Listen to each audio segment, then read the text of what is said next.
हड़प्पा सभ्यता की सामाजिक व्यवस्था कैसी थी, तो समतावादी थी।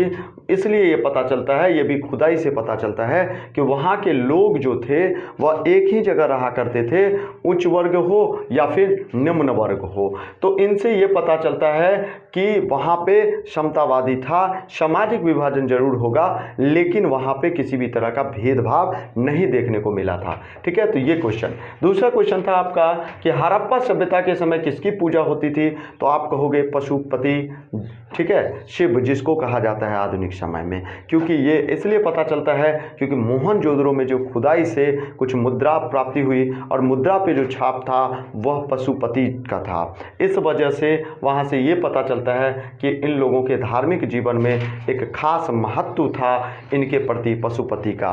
तो इसलिए हम कह सकते हैं कि हड़प्पा सभ्यता के समय में जो पूजा होती थी वह पशुपति की होती थी। ठीक है, कंप्लीट। नेक्स्ट हो कि भारत में सबसे पहले खोजा गया शहर कौन सा था, तो ये आप बोलोगे हड़प्पा।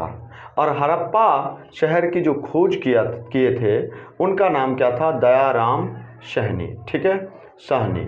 और ये खोजा कब गया था, सहनी। इनका खोजा गया था यह 1921 ईस्वी में।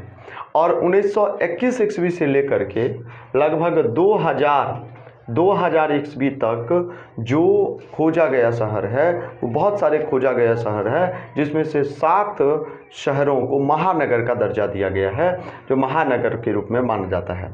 जिसमें आपको हो गया हड़प्पा, दूसरा हो गया मोहनजोदड़ो। तो मोहनजोदड़ो को जो खोज करता थे उनका नाम था राखलदास बनर्जी, और यह सिंधु नदी के तट से खोजा गया था। और यह जो खोजा गया था यह हड़प्पा, ये रावी नदी के तट पर, कौन से, रावी नदी के तट पर, ध्यान रखिएगा, रावी नदी के तट पर 1921 ईस्वी में जो है वो दयाराम सहनी के द्वारा हड़प्पा की खोज हुई थी।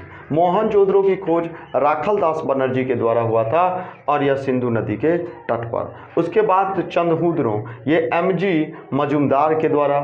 उसके बाद धौलावीरा RS विस्ट के द्वारा, कालीबंगन A घोष के द्वारा खोजा गया, और लोथल DS राव के द्वारा खोजा गया भोगवा नदी पर। तो इस तरह से ये एक क्वेश्चन में बहुत सारे डिटेल्स है जिसको आपको याद करने की आवश्यकता है। ठीक है।